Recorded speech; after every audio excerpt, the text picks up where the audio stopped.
this week's story is The Snail and the Whale.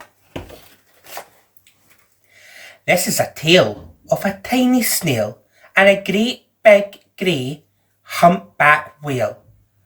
This is the rock as black as soot, and this is the snail with an itchy foot. The sea snail slithered all over the rock and gazed at the sea and the ships in the dock, and as she gazed she sniffed and sighed. "The sea is deep and the world is wide.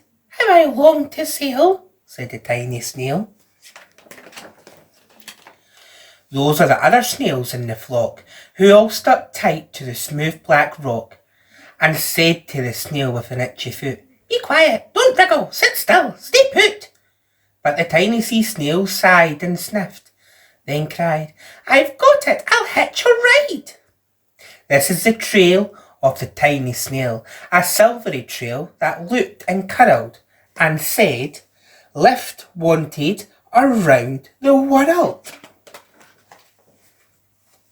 This is a whale who came one night when the tide was high and the stars were bright, a humpback whale immensely long who sang to the snail a wonderful song of shimmering ice and coral caves and shooting stars and enormous waves. And this is the tale of the humpback whale.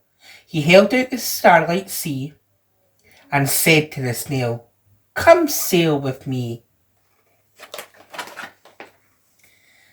This is the sea, so wild and free, that carried the whale and the snail on his tail to towering icebergs and far-off lands with fiery mountains and golden sands. These are the waves that arched and crashed, that foamed and frolicked and sprayed and splashed the tiny snail on the tail of the whale. These are the caves beneath the waves, where stripy fish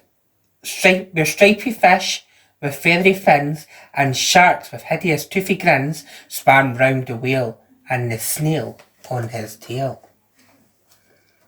This is the sky, so vast and high, sometimes sunny and blue and warm, sometimes filled with a thunderstorm, with zigzag lighting, flashing and frightening the tiny snail on the tail of the whale. And she gazed at the sky, the sea and the land, the waves and the caves and the golden sand. She gazed and gazed, amazed by it all, and she said to the whale, "I feel so small." But then came the day the whale lost his way. These are the speedboats running a race, zigging and zooming all over the place, upsetting the whale with the ear-splitting roar, making him swim too close to shore. This is the tide slipping away. And this is the whale lying beached in a bay. "Quick, off the sand, back to sea," cried the snail. "I can't move on land, I'm too big," moaned the whale. The snail felt helpless and terribly small. Then, "I've got it," she cried, and she started to crawl. "I must not fail," said the tiny snail. This is the bell on the school in the bay, ringing the children in from their play. This is the teacher holding her chalk, telling the class, "Sit straight, don't talk." This is the board as black as soot.